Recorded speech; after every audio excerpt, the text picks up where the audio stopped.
Here's a quick podcast for all you true crime fans. The case of the missing Reeses. It was me at the store with my mouth. Motive? They're Reeses. What was I going to do? Stop myself? Tune in next time to see if I do it again. Spoiler, I will. Wow, that had everything. Reeses, suspense, Reeses. Last podcast on the left is all about the facts. So when Southern New Hampshire University came on as a sponsor, it was time to do some research. Turns out they offer more than 200 online degree programs, and get this, criminal justice and psychology are some of the most popular. Classes have no set meeting times, and tuition rates are some of the lowest in the U.S. Want to learn even more about SNHU? Visit snhu.edu/last. There's no place to escape to. This is the last podcast. On the left. That's when the cannibalism started. What was that?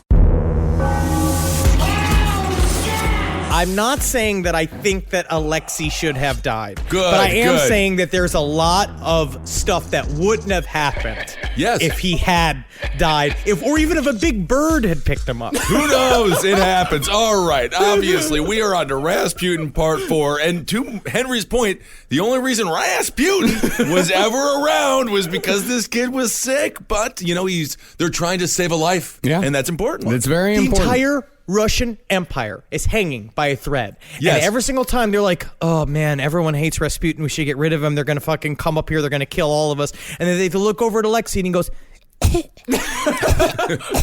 and it all starts again. I just bought myself 6 more months of being Rasputin. All right. It's never good if your kid can't play ping pong. But that's a whole other story. All right. Hey, who cares? That's a whole other story. Now, I've got one correction right up top. We are always honest with the audience. Always. The very first thing I said about World War I was wrong. Huh. No kidding, huh? Wow. Oh, yeah. I meant to say a bunch of kids assassinated Franz Ferdinand in Serbia. And so that instead, I said a bunch of kids assassinated Franz Ferdinand of Serbia. Literally, Marcus sent me a text at 2:00 in the morning being like, I said this mistake and I cannot sleep. I can't. I was just like, it's okay, Marcus. We're not history teachers. It's extremely small. And I say wherever you die, that's where you're of. That's not extremely small. Franz Ferdinand was actually an Austro-Hungarian archduke, and the Austro-Hungarians were allies of the Germans, while Serbia was an ally of Russia. Hence the conflict between the two. If Ferdinand was of Serbia, none of this would have happened. Your entire mistake contains 4 letters. So it is a small mistake by definition. You can see that, though. Yeah. 4 letters can change a lot of shit. Instead of someone says, hey, you want to come over and help the maids, right? Or someone come over and help. Don't worry about coming over. You don't need help. I have maids. And instead, maids is you also say, not 4 don't letters. worry, come over. You could come over and help. You don't worry about it because I got AIDS. Those are different afternoons. Yeah, those totally did not work. Absolute It sort of worked. fail. I think that should stay in. I think that needs to stay in. It has to stay in. But again, remember, if you really want to know the best breakdown of World War I any one of us have ever heard, which was the blueprint for Armageddon from Hardcore History, he really goes into, because we had to simplify a bunch of shit last episode because it's true. I mean, we will say that again. He said World War I essentially was inevitable, and then it was ran by a bunch of idiots, and everybody fucked everything up. There it is. A lot of gas. Oh, Remember yeah. gas. Yep. And as we know, the world would have been a much better place had Russia kept their nose out of it completely. As we said at the end of the last episode, the war had been going terribly in the first year. And one thing I'm not sure we really hit home hard was that Nicholas was actually very religious, but it seems like his religion only went insofar as to how it applied to him being Tsar and the place of the Tsars in Russian life. Are you telling me he was hypocritical? Are you telling me someone who is religious is also a bit of a hypocrite? I just don't really. Oh, it's so weird. You mean it only worked towards his benefit and only seek to like validate his position that was handed to him randomly that he had no business having and he did very poorly? Now, I would love to go to brunch with you guys, but I got to go to Joel Osteen's mega church this Sunday and give him $1,000. God chose me to go get Eggs Benedict that cost $75. Nicholas believed that God flowed through him personally to the Russian people like a sort of Pope King. And this belief would have disastrous consequences for Nicholas, his family, and the rest of the world. Nicholas said as he was praying one night, a mysterious voice told him that the only way to lead the Russian people through the hell that World War I had become was to fire his head commander and lead the Russian army himself. What you gotta do here is, what is the deal with having this head commander do it yourself there? Are you doing a Rodney Dangerfield, Jerry Seinfeld type thing? Yeah. All right. Yeah, okay. I gotta say it's so aggravating to me when people are like, God flows through me, and I'm like, you're a cashier at Piggly Wiggly. Like, God is not flowing through you. Those are thoughts that you have, and quite frankly, you're bigoted. Yes. Piss flows through you. That is the one thing that does. That's true. Now, Untold Story says that Rasputin and Alexandra supported the idea of Nicholas taking over the army from the very beginning, even suggesting that it was their idea. But, in truth, letters suggest that nobody, not even Rasputin and Alexandra, thought that this was a good idea. Okay. It's possible that the confusion comes from the fact that once Nicholas made the decision, Rasputin and Alexandra supported it wholeheartedly, but not a single person in Russia thought Nicky had the chops to pull it off. Well, Alexandra kept calling him a pussy, essentially. She kept saying that he was being weak, because both of him and Rasputin were saying, like, we got to be stronger if you want to be czar. You have to really, like, rule over Russia with an iron fist. Right. And then he was like, oh, yeah, that'll do it, yeah. I'll be in charge of the army and the government. And everyone's like, I don't know about all that. And then, but once he decided to firmly do it, his echo chamber was like, yeah, it's great, boss, yeah. Well, you got to show support here. This is the biggest, massive army for this guy to have to take control over. It's the biggest army. It's the biggest army in the entire world. Difficult. Yeah, but it's also 75% beggars and cart people that sell like yams next to the crack. They go down and they're like, Oshi Borshi, and they're like, you are now tank commander. And he's just like, I have yams.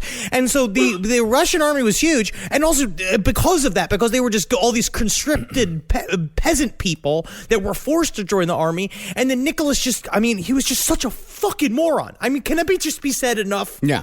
That he's very stupid. All right, farmers are strong, though. You mess with a farmer, they will break your hand. Dave, there was this guy named Dave when I was growing up, and I learned the hard way. When the farmers punch for fun, they mean it for pain. They don't know how to play fight. The farmers they're used to punching cows. Why are they punching the cows? I don't actually know. I always thought that was mean. Well, cow punching, that is something. They just punch cows. Farmers punch cows a lot. Yeah. No, one good point Fearman makes in Untold Story is that this idea about Nicholas leading the army might have worked out at least a little bit better back home had Nicholas appointed someone with true government experience to make decisions in his place. Because after all, if Nicholas was in charge of the largest army on Earth in the largest conflict in the history of the world, he wasn't even going to be in St. Petersburg, much less able to make day-to-day decisions. But instead of appointing someone who knew what they were doing, Nicholas appointed someone he could trust. His wife, Alexandra. Not good. Not smart. A little nepotism there. She's a fucking moron. She's so stupid. She hangs out all day with all of these fat-faced idiots in her coterie, and she's just like, yes, bread is good. We should have bread. And I'm like, what? But yeah, there are people that are starving here. We should get them bread. She's like, no, I mean for me. I get a little olive oil and oregano like the Olive Garden. When you go, your family there. I don't understand the act out with the words. You said she was stupid, and then she just said something super smart. And then also she was emulating an Olive Garden dinner, which is, again, brilliant. Nicholas would have the final say in everything, but the government ministers would still report to Alexandra. And who should be Alexandra's closest advisor but Rasputin? Oh, man, he did it again. Just listen to this. This is amazing. Just a little over a decade after arriving in Kazan as a filthy, wandering nobody, Rasputin found himself as arguably one of the most powerful people in the world. Yeah, a filthy, wandering cool guy. Nice. Because now he's got to, because you remember also this time, this is really where he always wanted to be. He hangs out with the Tsarina all day. He loves hanging out with the chicks. He's got his little coterie of chicks around. I mean, absolutely everything's in total just devastation. And the Russian people are about to literally murder as many aristocrats as they can get fucking hold of. Rasputin's sitting pretty, dipping his dick in and out of whatever he can dip, and then just living the life and giving favors to people, having people into his house and being like, yes, I talked to minister for you, and because he just loves the flim flam, and he gets the flim flam all day. He is the living definition of the deal with it meme. I can almost see the We've been talking glasses about this. float in We've been front of talking his about this face. since episode 1. Deal with it. Deal with it. Because, and then the thing is, too, is that his aim always is to talk with people that love Rasputin. And guess who loves Rasputin? 5 people. And on those 5 people, every one of them are fucking the worst criminals, junkies in all of Russia that are also filled with money because of aristocracy. Well, there you go. Rich friends. Oh, yeah. But being one of the most powerful people in the world did not stop Rasputin from also being one of the drunkest people in the world. Yes. Boris Yeltsin, Gorbachev. The Russians have a long history of drunk leaders. Rasputin drank so much that his security detail had to come up with an elaborate classification system for his intoxication levels. I think we're going to go with shit fuck wasted. That's me at the 7, bro. I could drink so much that all of a sudden it's like my clothes are on backwards. And I've been walking around normal all day and all of a sudden my jacket's on backwards. I'm like, what the fuck? Am I crisscross? This is fun. These were the drunk classifications. Okay. Slightly inebriated. Okay. Inebriated. Fairly drunk. Uh-oh. Drunk. Very drunk. Completely drunk. Dead drunk. And finally, totally overcome with drink. Oh, I think you missed the one, confident enough to drive. Confident. That's the other one. Wow. So all of those are drunk. All those are drunk. Yes. Yeah. And it's like the terror scale used to be with the colors, but it's all just deeper shades of brown. Yes. 8 classifications of drunk. So what... Wow, I would love to see each of those acted out to see if we could separate which one is which. Yes, I mean, I feel like it's just him tipped forward to all the way tipped back. Yeah. Like, it's just... It was estimated that on just an average day, Rasputin drank at least 12 bottles of wine. Wow. And here's where we have to dispel another myth, one that we ourselves help to perpetuate. Okay. Despite what the quick Google search says, Rasputin was not the Ben-sized 6'4" man we had previously thought. I'm 6'7". I'm mad. All right. Well, he was closer to you. Right, yeah, That's what we originally thought, Yeah. that he was like your size. Right. But according to both Untold Story and Dan Carlin, Rasputin was actually a lot closer to Henry at 5'9". Really? All right. Yeah. I'll take it. Yeah, that's quite kind to Henry, I must say, because Henry is 5'5". But I'll also say that Dan Carlin is also biased because he's like 4'7". I think Dan Carlin's very small, so I think he's biased and he's making everything smaller for himself. So it fits on his scale. Wow. Rasputin was like right halfway in between me and Henry. Isn't that something? But that makes his drinking all that more impressive. It really does. He drinks on par almost with Andre the Giant. We learned in that HBO doc. Andre would go through 4 or 5 bottles just at dinner along with like 75 beers, but Rasputin could probably hang with the guy. I think he could. So at what point do you exit the party? with Rasputin, because I'm sure like the first couple of bottles got to be a good time, and then at some point you have to realize that you're in over your head. You got to go home. Yeah. Well, it depends on what level you're at. You go to his parties in the first place where he's throwing his rockin' parties, which is true, but the problem is at some point he would go to, and I'm going to use the word gypsy because that's what they use on all these books. They'd go to gypsy bars. That was always the end of the night. Someone got him addicted to gypsy bars, and he'd go, and it would just be him spinning. Just spinning and grabbing at them because it's different, because they're all covered in jewels and stuff. And so he'd be playing with the jewels, and they're like, thank you, Rasputin, dinner. And he's just like, good one, fucker. Marcus, I got to ask you, did they cover that in Anastasia? Did they get to that part in that Disney or that animated classic? They actually didn't really get into the general life of Rasputin. With Rasputin, the story kind of began at the end. But they did give him the penis spear. Right? They gave him a big green dildo that contained all of his power. But they didn't talk about like his drinking buddies, but they did give him a cute little bat named Bartok. That's great. It is cute. Bartok. It makes all the sense in the world, really too. Cute. Yeah. Okay, cool. Also murdered in the revolution in 1917. That's sad. Well, Rasputin drank a ton, but the man who did Rasputin's autopsy said that Rasputin, even with his drinking and internal injuries, probably would have lived to see his 80s, meaning it's just possible, and this gives you an idea of how, near into the past this actually was. Right. It's just possible that Rasputin could have survived long enough to watch Elvis on Ed Sullivan. Wow. And he would have. Or at least he would have heard someone describe Elvis to him while he was in Siberia. Someone describe what happened. That's crazy. The man, he made earthquake in pants. I've never seen. He had these blue soft shoes like two cats. And he shimmered back and forth, and the women screamed as if they were afraid. Oh, my God. Of course, no one was afraid of Elvis. No way. I'm watching him on HBO right now. There's a great doc on Elvis. Check it out. You know who was afraid of Elvis? Who? Goulet. Goulet? Who the heck is Goulet? Robert Goulet? The actor? Yeah. Why was he afraid of Elvis? He's not an actor. He's a singer. Well, he was also an actor in Naked Gun 2.5. That's how I know him. They actually had a long-standing feud, and every time Elvis would see Robert Goulet on the TV, he'd pull out his gun and shoot the TV. We might cover that on Side Stories. That might be something that we can get into there. That might be in our wheelhouse. Oh, no, we've got an Elvis episode in the future here on Last Podcast, so don't worry about that. Now, another thing that's a little more complicated than we might realize is Rasputin's sex life, at least in the later years. It's quite possible that Rasputin was, at times, impotent. Yeah, he was real impotent to the Russian government. Are you proud of yourself? You feel like you had to interrupt Marcus for that. I'm clinging to whatever makes me smile. Every day is a struggle just to get up out of bed. It is. So it's one of those.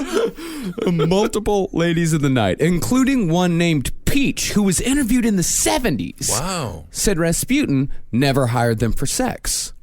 She said Rasputin would hire them just so he could stare at them while they were naked, groping them at the very most. Some say Rasputin was doing this to test himself, to see if he could resist the devil within. And a lot of times, those same people claim that Rasputin would walk down the streets, waving his arms and slapping himself, all in an attempt to drive the devil from his body. He's like completely understand. He is like completely understand. I've done the same thing. He is like a character out of Faulty Towers, hanging out with everyone from Mario Kart.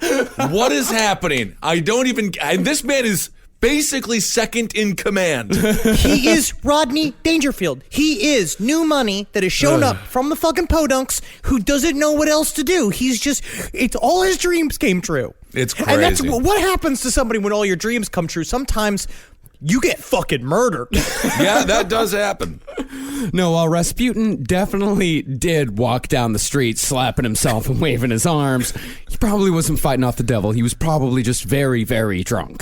Think about how creepy this is, though. You get paid by Rasputin. You already know that Rasputin's the evil dark monk that controls. He has hypnotic powers over the Tsar and Tsarina.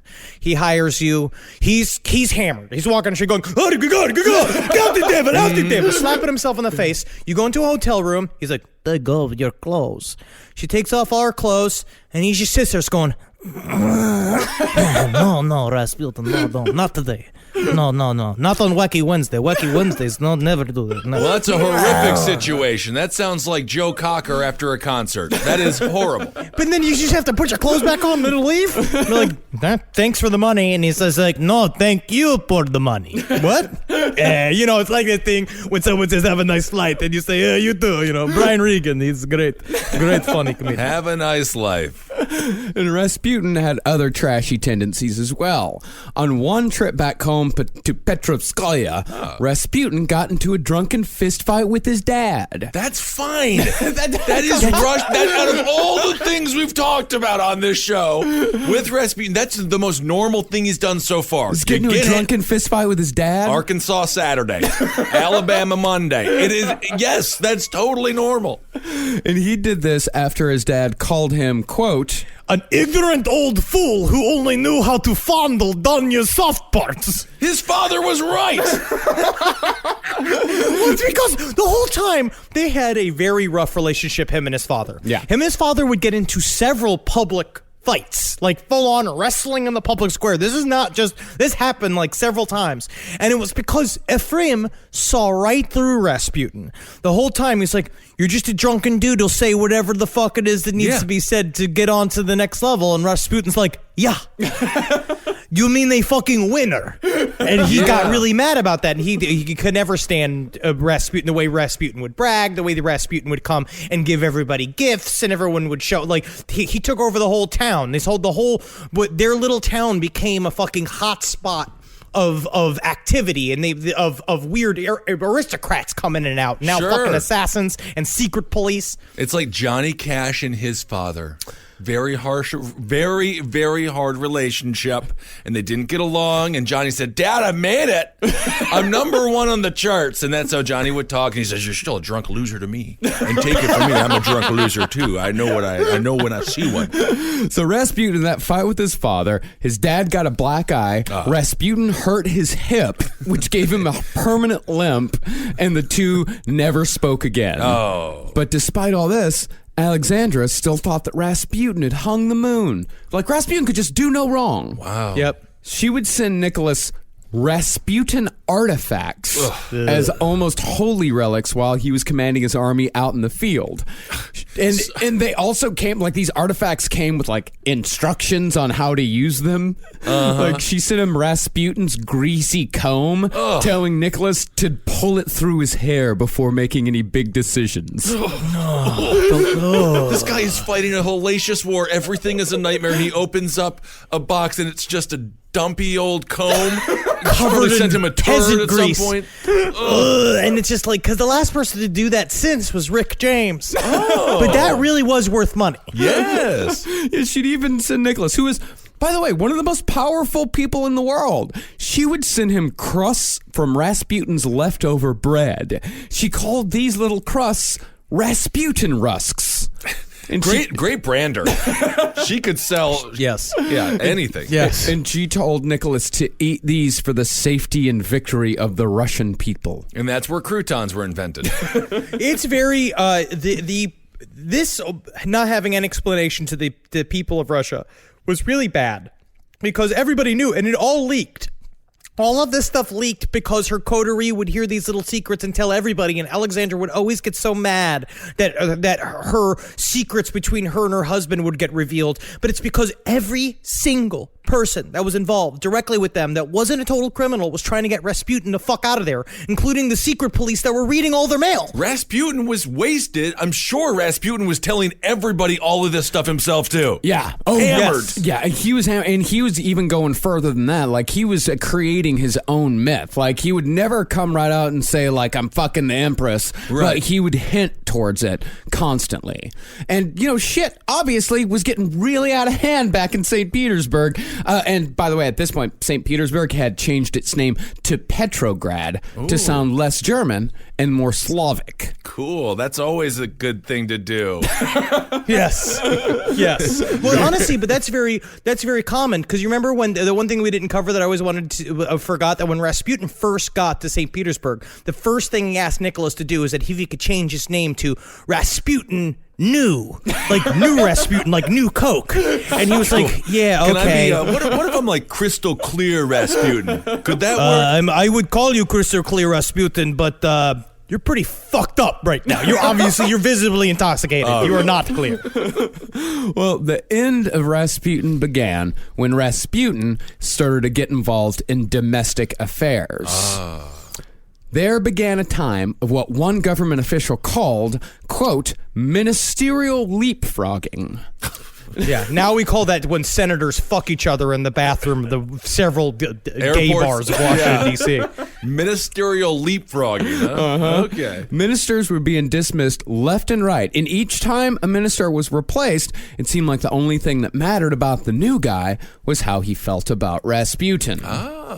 For example, the prime minister was replaced with a guy named Boris Sturmer, who was notorious for picking the least likely spot in a room where someone would catch him napping during important meetings. He's technically just the Russian equivalent of Garfield. But he was in charge of everything. And this guy was appointed by Nicholas at the urging of Alexandra, who wrote in a letter pleading the case that Sturmer, quote, very much values Gregory, which is a great thing. Okay. Oh my God. It's just so stupid and everybody's watching it unfold. They're watching all these people get shuffled around and it's all of just it's just all of the worst are gaining these positions of power. Yep. But I do think it's a mistake to believe that Rasputin orchestrated all of this. It seems like Alexandra and Rasputin were essentially working in a feedback loop. Okay. Alexandra would give an opinion to Rasputin, and Rasputin would parrot it back to her, or vice versa, and then they would congratulate themselves on how smart they were. Hey, all right. And then Alexandra would go to Nicholas with the idea while telling him how smart and capable he was, which would fuel Nicholas's ideas about him being a great and powerful czar powered by God, and he would approve the appointment. I like that. Yes, and this is how we got the Neil Young electronica album. Not his best. But at one point that I read that I thought that was interesting, again, remember this, it's like we're covering as much information as we can and stay a comedy show.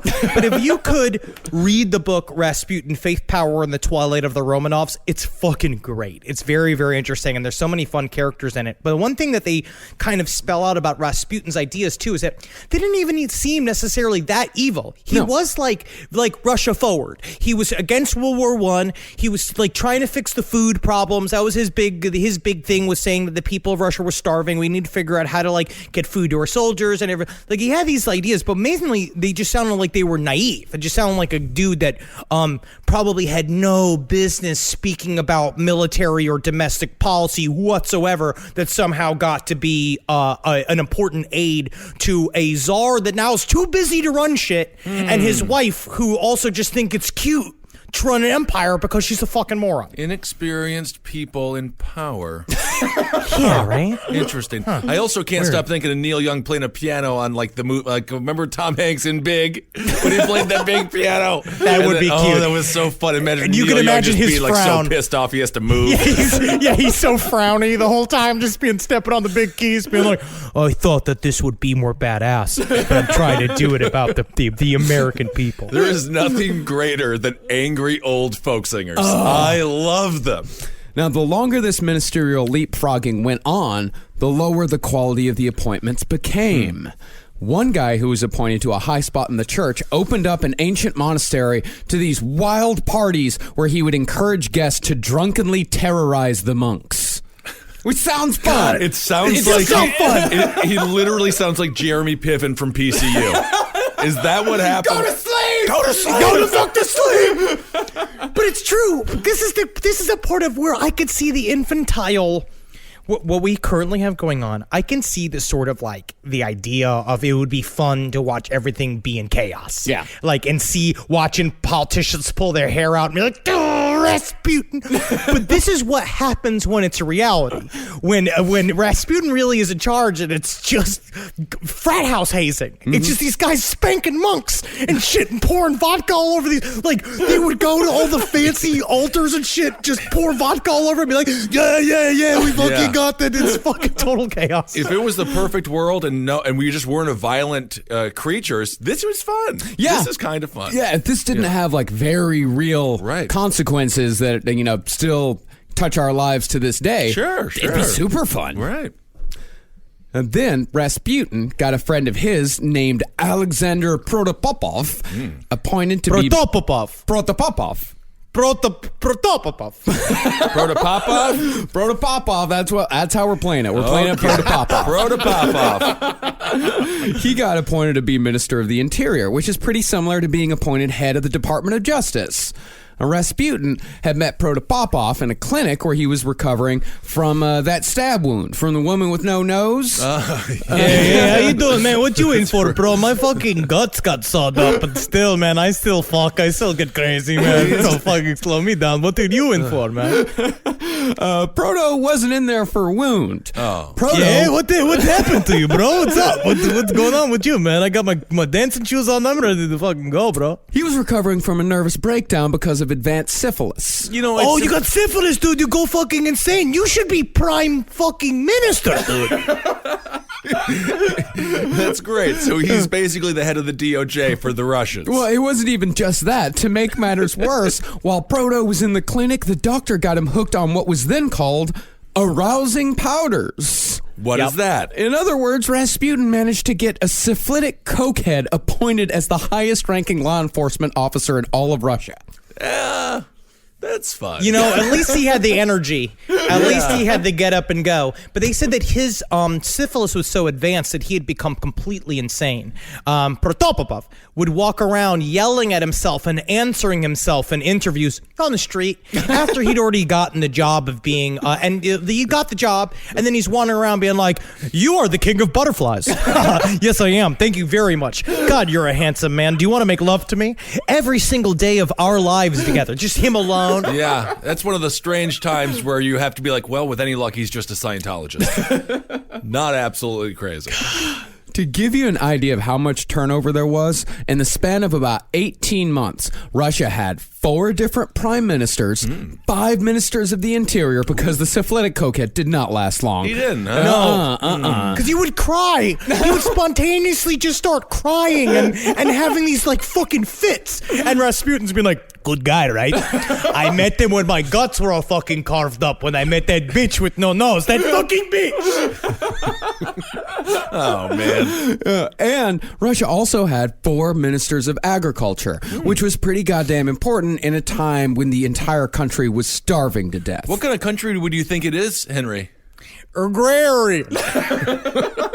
That's what I heard. Leftist. Decembrists. Octobrists. Lenin is in there. And I saw another thing. There was another term. Mikhail. There's a lot of Mikhails. There's so many names. Lots of names.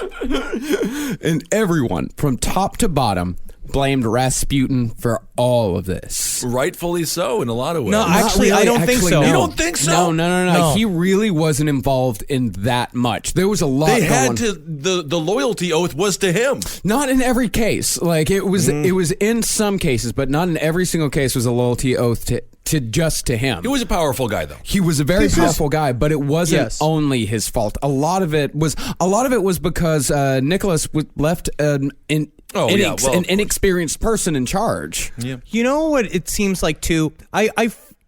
There was that thing I was thinking about. I was reading this, but the idea of an autocracy and the idea that it's one guy who's the decider. Because when it comes down to Nicholas, it's like you could say that Rasputin had all this power, but it was really up to him. And it's really about like the danger of having an autocracy and then a vacuum of power somewhere in between, somewhere in the decision-making process where he became paralyzed. Like Nicholas would talk about how like he wouldn't know what to do, and then a part of it was like trying to get in front of whatever he felt would make the people happy. So he would try, because he was balancing the Duma with all of running the army and the weird bureaucracy of the Russian government all at once. He's then kind of allowing Rasputin and Alexander to give him ideas because he was just fucking panicking because he's a fucking moron. Well, what he would do is like he didn't even have a secretary because he was paralyzed. Ooh. He was paralyzed with the responsibilities that were put in front of him. Right. But what he would do is instead of actually facing the big decisions before him, he'd concentrate on little tiny minuscule details, like shit that in the scheme of things didn't really matter, but because he didn't want to make the big decisions, he focused on these small things, So and that's part of what rotted the whole thing from inside. He kind of went with the fainting goat. He kind of took that as his, like, I'm he just was going to the go. fainting goat of the czars. Good. And really, like, even though Rasputin wasn't like wholly responsible for all of it, I mean, again, the perception was all that mattered. But to the Russian people, like, they'd already thought from the beginning that Rasputin was a low-key pro-German guy because of his anti-war stance. Because that type of shit ain't new. It's like one of those things where it's like, oh, you're against the war, then you must be against the people, Yeah. And then there was the matter of Alexandra actually being of German ancestry. All this pointed towards the belief that Rasputin was a rot from the inside, a traitor that needed to be removed. And remember, Russia was losing people by the millions in World War I. It's so insane. The war was so brutal, and they're just throwing people at it for a fucking, like, this small period of time, like, throw millions of people at it, and they're all sitting back and still living these lives of luxury while the other half of Russia is starving and illiterate.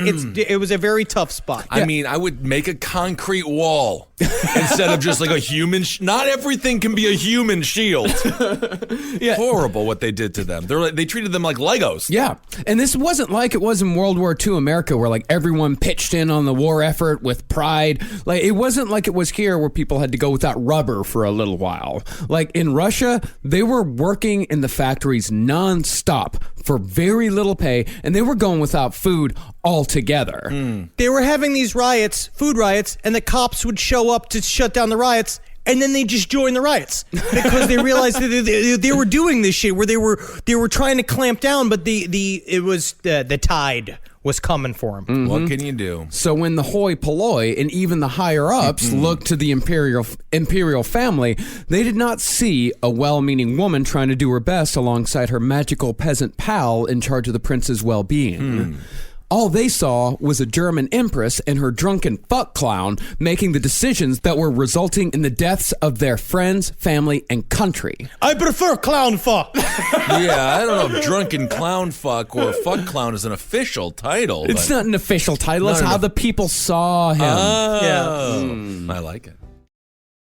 This podcast is brought to you by Squarespace. Squarespace is an all-in-one website platform that helps you stand out online. Yes, that's right. You don't have to smash your face with a hammer. You can just start a business. It's got everything you need on Squarespace, from securing your domain to building a professional site and showcasing your work all in one place. Let's say you want to show everybody how you can carve your ribs out of your lower abdomen so that you look more like a Ken doll. That's amazing. You can bring your vision to life with AI-powered design or curated templates, plus flexible editing tools that helps you create something that truly reflects your style, especially if you are somebody that is trying to corrupt the young men of America. That's what Squarespace is really going to help you. Squarespace makes it easy. It makes it easy for you to put all that together, and you just go to Squarespace and do it all.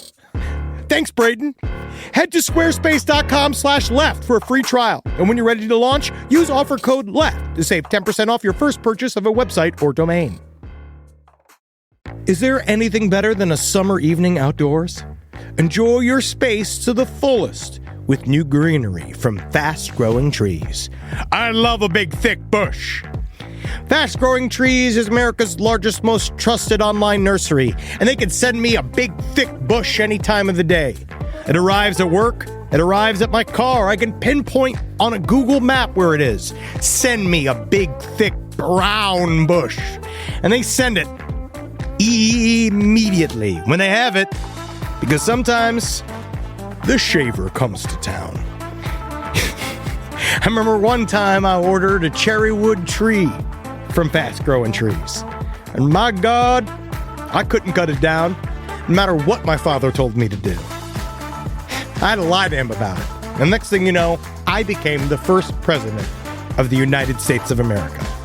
And even you can become the first president of the United States of America with Fast Growing Trees. Right now, get up to half off select summer planting essentials, plus get an additional 20% off your first purchase with code LEFT at checkout. That's an additional 20% off at fastgrowingtrees.com with code LEFT at checkout. Offer is valid for a limited time only. Terms and conditions apply.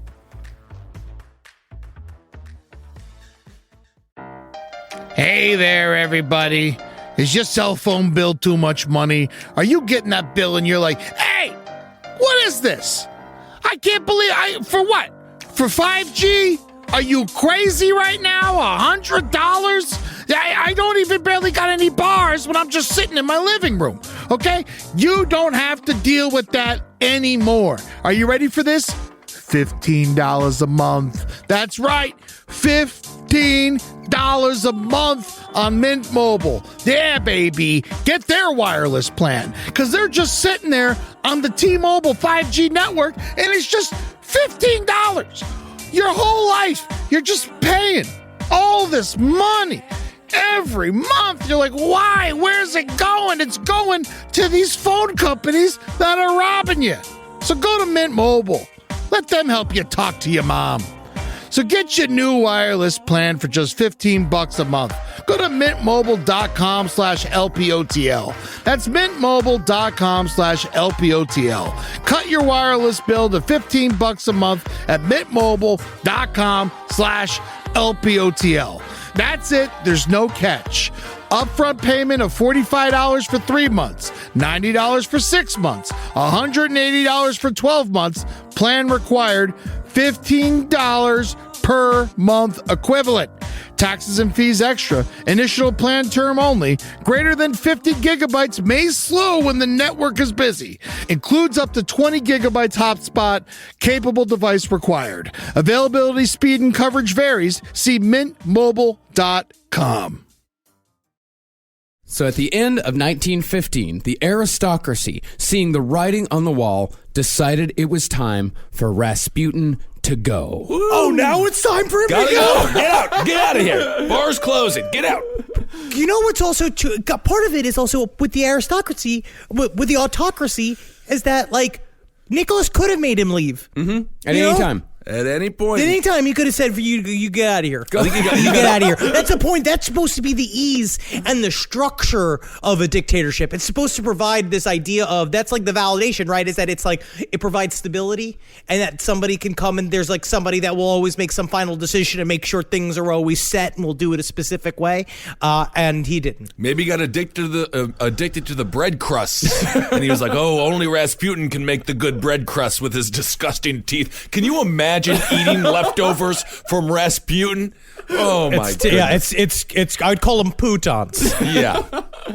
Well, I mean, it wasn't just that, Nicholas could have made him go away at any time, because he could have, but it was also something that he just didn't want to deal with. But his wife wanted him there, right? Well, that's what, some historians say, is that, like, it was a lot of Nicholas just wanting to make his wife happy. Happy wife, happy life. We've all seen The Magnet. Because It's Russia. You're running an entire empire. Have nothing to do with your fucking wife.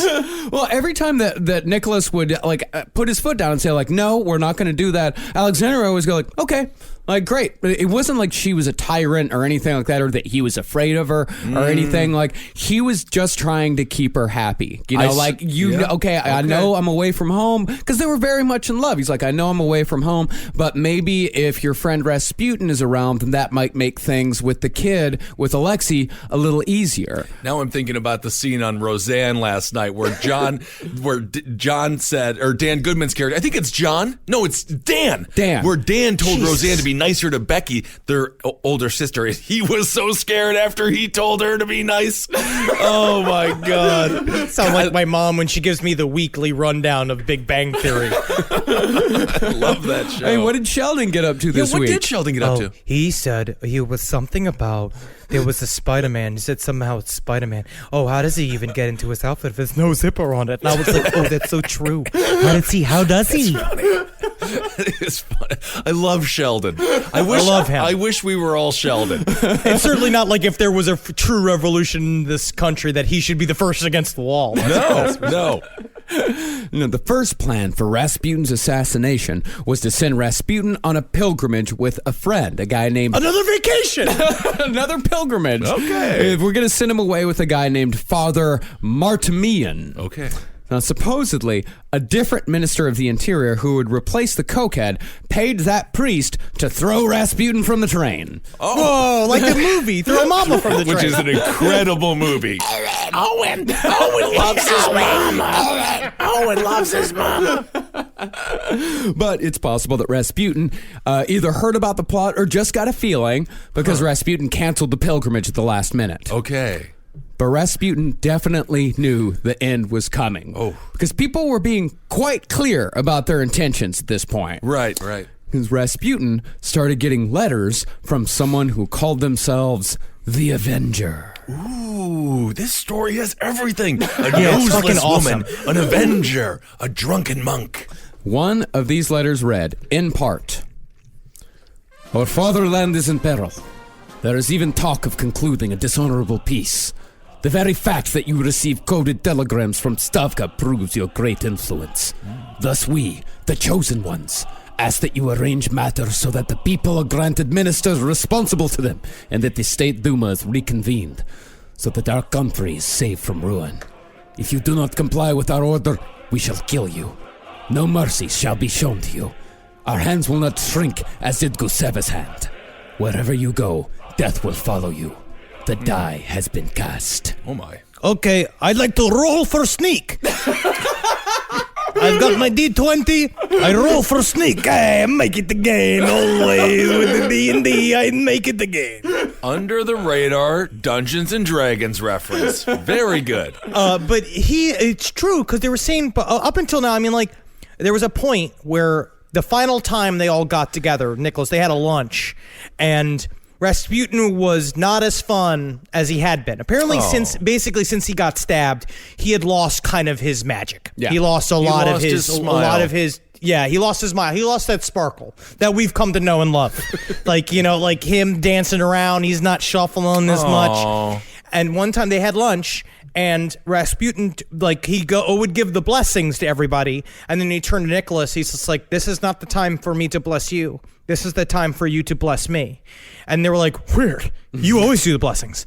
And he left, and they said that he knew something was coming. Also because they were literally publishing a thing in the newspaper every week saying someone's going to kill Rasputin. Right. And it's kind of interesting that me, he also did think you could go against the Russian government and not get fucking murdered. All right. Reminds me of Shawn Michaels when he lost his smile. Very sad. He had to retire there for a little while. That was actually a big coup, by the way. Was it after a big injury? Well, he actually faked an injury. Bret Hart, I believe, had to give up the championship. He totally ruined a WrestleMania. I think it was Undertaker had to go against Sid, and then he set up a better WrestleMania later. It was a lot. Shawn Michaels worked behind the scenes a lot to get what he wanted and to push Stone Cold to the top. There's a lot of stuff there. There's actually a lot of stuff there because he was not injured. Is this a nerd alert? No. Can I say that? Because there's so many things I don't understand. I think it's a small nerd alert, yeah. It's definitely much more deserving of a nerd alert than my fucking rant about, the ramifications of Rasputin in the case of world history that I got a couple weeks ago. No, it's not. No, I'm talking about I'm talking about a squared circle. That defies math. No, it's said that the mood around Rasputin's apartment was intense during this period, and that Rasputin roamed his apartment like an exhausted wolf. It's so cool, the exhausted wolf image. And then another thing he said is that he felt that he was adrift in the river of his powers. And that his shit had just like what we talk about with chaos magic, is that he had been in the zone so long, like enchanting people and making his will come alive, that it just kind of took over everything and dragged him towards his death. And you know you're stressed out if you're exhausted solely from pacing your apartment. Now, the Tsar had given Rasputin a security detail after the incident with the no-nosed woman. But that wasn't enough for Rasputin. Now, this is from a letter that Rasputin wrote to Nicholas and Alexandra on December 7th, 1916. Tsar of the land of Russia, if you hear the sound of the bell, which will tell you that Gregory has been killed, you must know this. If it was your relations who have wrought my death, then no one of your family, that is to say none of your children or relations, will remain alive for more than 2 years. They will be killed by the Russian people. Now, it doesn't really matter whether Rasputin actually had precognitive powers or if he was just a smart dude that knew which way the tide was turning. But Rasputin's prediction was almost exactly how the saga of the entire Romanov dynasty ended. All right, called it. That's a nice thing on your deathbed. You can be like, called it. Told you so. Nailed it. Now, there's a lot of debate as to who it was that was truly responsible for Rasputin's murder. One story says that one of Nicholas's cousins, nicknamed Bimbo, was the one behind the plot, making the previous statement a complete prophecy. Yeah, he had great tits. Love that guy. Everyone loves him at the parties. Nickname Bimbo? Bimbo. That was the family It's just nickname. a common name. I guess it's some kind of That's a weird common nickname name? at the time. Now, this is one of the myths that tends to get perpetuated by the more sensationalist biographies, as it's certainly true that Alexandra blamed Bimbo for Rasputin's death. But really, the man behind the assassination was only family by marriage. Rasputin's actual killer was the husband of Nicholas's niece, a flamboyant draft dodger named Prince Felix Yusupov, who was spending his time during the war more on a social calendar than in the field. Yusupov is a character that has got my attention upon getting into. He is very fascinating. He was openly gay until he got married. Like, he was just straight up just doing whatever, slandering bums everywhere he could. Very handsome, beautiful man, like piercing eyes. And he got married to his wife, who was like, he steps around sometimes, but he's still fun. And because he was like a fun guy, but he got full on into occultism. Like, he was very, very obsessed with shit. And his big thing was that he came from an aristocratic family, and he had tiny little hands, very soft little hands, but he wanted to see some fucking action. He reminds me of the pretty dude from Funny Games. Are you describing Big Bang Theory again? No. What is happening? What did Sheldon do? No, that's wild. He killed Rasputin. Imagine that. See, Felix, he wasn't what you would call a cold-blooded killer. He said his motivations were patriotic, that he was killing Rasputin to save Russia. But in reality, I think Felix had more in common with Rasputin than what he wanted to admit. Really? Like Rasputin, Felix wanted to be a great man. And how great of a man would he be if his actions ended up saving an empire?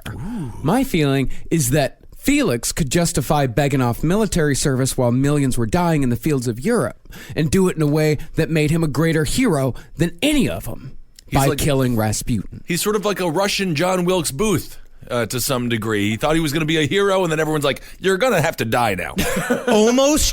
Almost very deep. I think that's very true. I think that's a good pull. It's very smart. But you know, also about him is he reminds me a lot of Andrew Cunanan. Yeah. Like, which is also talking about when we were researching get to Ted that. Bundy. It's kind of the same thing where it comes out where the way that they talked about his death and the way they were talking about killing him was so matter of fact, and it sounded like such like it's gonna be fun. We get to experience something. It's like something outside of what we're normally doing, and like they thought it was like fun and cool to do. Yeah. And so the weird psychotic edge of he didn't realize what he was doing, and he was doing it just for attention. Andrew Cunanan, we're going to cover him, right? Because, my God, the Versace thing talks about him, but I don't think it can't be overstated enough what a mastermind this guy. I mean, talk about he just killed everyone who was super wealthy, and that was nuts. That guy's crazy. Yeah. I'm going to say he's crazy. The man who killed multiple people is nuts. And Felix hated Rasputin. Besides just disliking him as a person, Felix had come to believe Rasputin was a German spy. And even more than that, Felix, as Henry said, was a believer in the occult, and he actually believed that Rasputin was some sort of supernatural beast. He told a friend, quote, I'm involved in the occult, so I know the truth. I assure you that Rasputin has a power you find only once in 100 years. So this was the plan. Felix and 3 other co-conspirators were to invite Rasputin to Moika Palace, where Felix lived, poison Rasputin with cyanide, and throw his body into the river, where it would hopefully drift off to sea. Okay. But since these guys were rank amateurs when it came to murder, more suited for costume balls and tea than assassination, they massively fucked it up at just about every turn. It sounds like the people from, what was that movie? Macaulay Culkin was the star of it? Party Monster. Party Party Monster. Monster. That's what it is sounds very like. similar Actually, to Party it's very Monster, similar to and Party it's also it's very similar, and it's also a part of it's the feeling beginning of the time, too, where it's just so people are openly talking about Rasputin's murder. When they were prepping for the murder, Yusupov would went into various government officials' offices and says, hey, I'm going to murder Rasputin. You want to help? And they all were like, don't you dare to come in this room talking about murdering Rasputin. And anyways, we've been planning for a month to kill Rasputin. They all said the same shit. It was like, yeah, we tried to, but then he caught the other train, the earlier train, and then we didn't do it. And he's like, it's just something about, it's like the movie Sliding Doors. And it's like, I think I've heard that reference from you before. Yeah, it's like Spy versus Spy, the Mad cartoon. So what could have Rasputin have done to avoid this? I mean, he would have just had to dip out completely, I guess. He just resigned to die. He wanted this. Oh, he did. He knew his own story arc. Yeah. He knew what he knew. I honestly think that he was supposed to be murdered, and that's the only way for it to for the story to end. Well, it's a good way for it to end. Yeah, if they didn't get him in Petrograd, they would have got him in Petrovskoye, and he wasn't going to be able to escape to Europe because Europe was on fire. Right, World War I was still raging and would for another couple of years. So they said that he faced life with a courageous resignation. Okay. Well, he also. His two buddies putting together this fucking murder adventure with Yusupov told everybody because they thought it was fun little gossip to tell everybody that they were going to murder Rasputin. Rasputin heard it several times. They're like, why? Because Yusupov also was like, what I'm going to do is I'm going to be best friends with Rasputin. We are going to be like, that's me doing the finger in the fuck motion. I think they understood that. We're going to be just as close as you can be, and then I'm going to spring the trap on him, and he's going to be like, what? And I'm like, gotcha, Rasputin. And Rasputin's essentially in the other room hearing him say that. Yeah. And so Yusupov went to Rasputin. He said, Rasputin, I'm so glad you could see me last minute. I know that we had problems before because they had met once, and Rasputin and him didn't get along. Rasputin was like, ugh, and Yusupov was like, ugh. But when they sat down, he was like, Rasputin, my back hurts. I'm having a back thing. I'm having can you fix it? And Rasputin laid him down, started touching all over his body. He started doing that thing where you start realizing that it's revealed a part of his process. Like in Office Space when the therapist goes deeper and deeper and deeper. He would touch all over Yusupov's bodies with his fingertips and and then close his eyes and dip into a meditation for an hour, swaying back and forth over Yusupov to the point where Yusupov is like, this guy's the real deal. He started getting freaked out because as it's been proved time and time again, if you get within a foot of Rasputin, he's got you. Yeah. Yeah, it seems like you really researched that scene pretty hard. Yeah. Did a lot of reading on, maybe reread the page a couple of times. And then I had Natalie come in the room. I dressed in a dark robe. And I had to be pretend to be Yusupov. I actually don't want to think about this. I don't want to think about anything. My hands. I got my fingernails real dirty. Good. Call me a squirrel, 'cause I'm covered in acorns. That's right. So many people are focused on where their money is today. And Acorns is the financial wellness app that cares about where your money is going tomorrow. Let Acorns work for you. You put acorns in the ground and you're gonna get trees tomorrow. That's right, investments. And with the Acorns potential screen, you could find out what your money is capable of. I always do that. I'm like, I want to invest in something that I like. Let's say cheeseburgers. Okay? That's kind of hard to do. Acorns will help you find a cheeseburger that is right for you. So sign up now, and Acorns will boost your new account with a $5 bonus investment. Wow! Join the over 14 million all-time customers who have already saved and invested over $27 billion with Acorns. Head to acorns.com/left or download the Acorns app to get started. Paid non-client endorsement. Compensation provides incentive to positively promote Acorns. Tier 2 compensation provided. Potential subject to various factors such as customers' accounts, age, and investment settings. Does not include Acorn's fees. Results do not predict or represent the performance of any Acorn's portfolio. Investment results will vary. Investing involves risk. Acorns Advisors, LLC, an SEC-registered investment advisor. View important disclosures at acorns.com/left. Summer schedules can get busy fast with camps, vacations, sports, family time. And, every single time Carmi eats a block of dark chocolate, we got to take her to the emergency room. You know how much time that takes, all right? IXL makes it easy to keep learning part of the routine in just a few minutes a day. IXL is an award-winning online learning platform that helps kids truly understand what they're learning, whether they're building math confidence, strengthening reading and writing skills, or reviewing science concepts. From pre-K through 12th grade, IXL offers personalized, interactive learning that adapts to each child's level and pace, which is great because Carmi has been really slow in biology, and Wendy has really been struggling with American history, mostly just because she doesn't agree with the way it's being taught. So it's really important. You make an impact on your child's learning. Wendy, as soon as she gets her chicken, she is ready for all of her lessons. And Carmi just really has to eat 5 or 6 bites of liver, beef liver, chicken liver, and then she can really get down to, I'm hoping this is the year she reads To Kill a Mockingbird.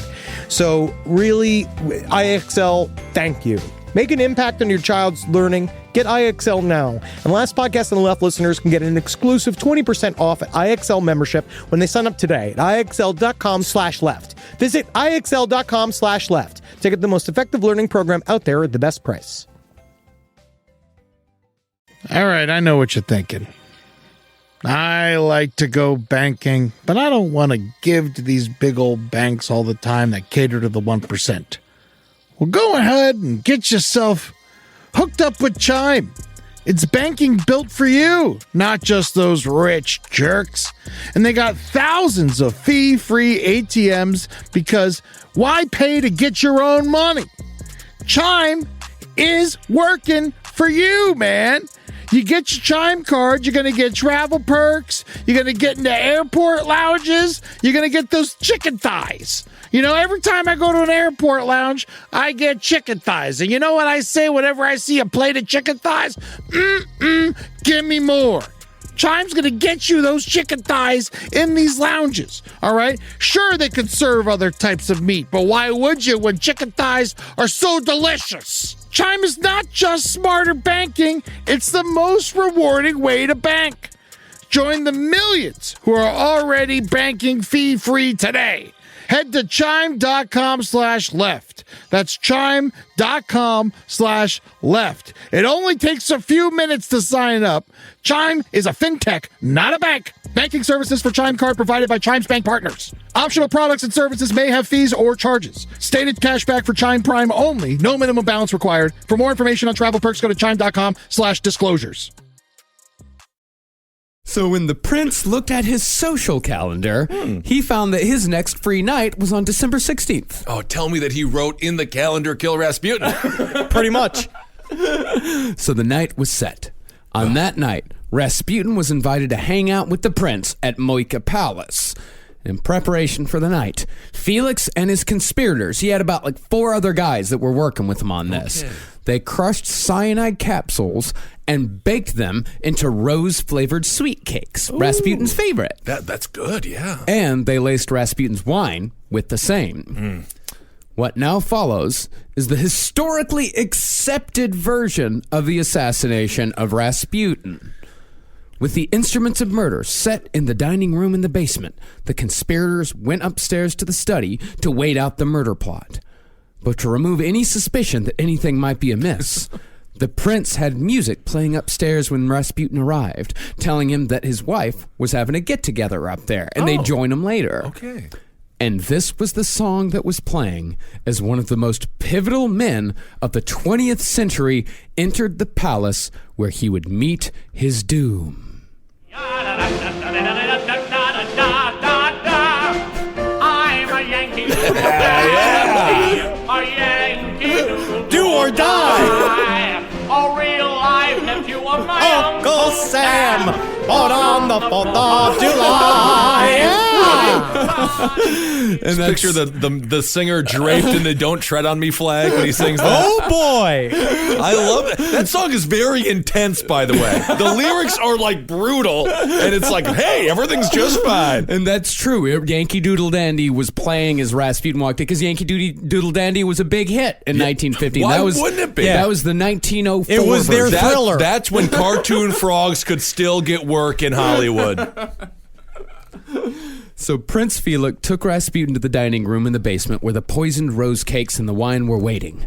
At first, Rasputin refused the cakes. No, stop it. I don't want this fucking shit. This what is. I'm eating a bouquet of flowers. Every single time someone comes and put the rose in something, they think they're being clever. But as a matter of fact, am I eating potpourri? Come on. I think you're channeling your own thoughts on that one. No, never in 1,000 years. Rasputin said the cakes were too sweet for his taste. Okay. But eventually, he got drunk hungry enough and scarfed a few down. Okay, but wasn't That's how you do the wine was also poisoned though too? So we Yes, was it was. slamming Everything. multiple poisons. Everything's full of cyanide. Wow. That's what my Everything point. is. Meanwhile, Yusupov's just staring at him, just going, "Am I a cute little dandy? You got enough? You got enough cake, enough wine? You sure?"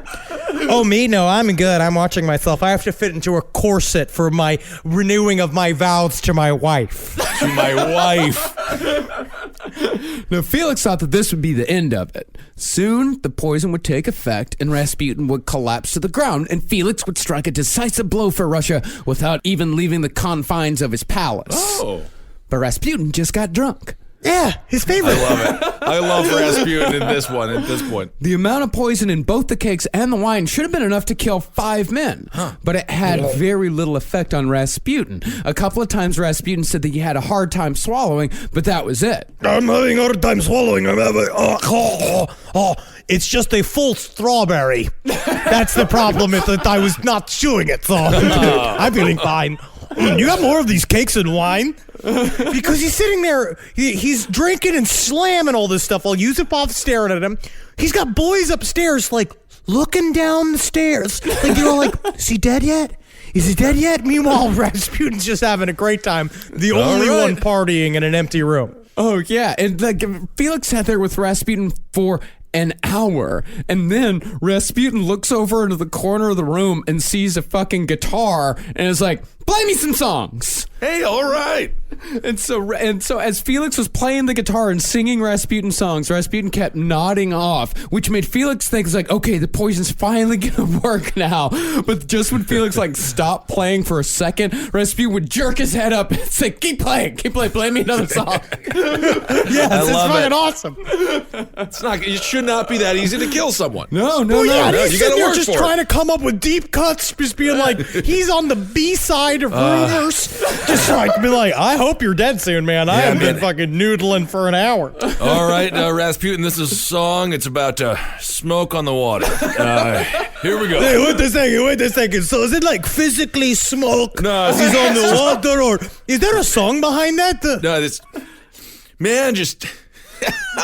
You got more of these cakes?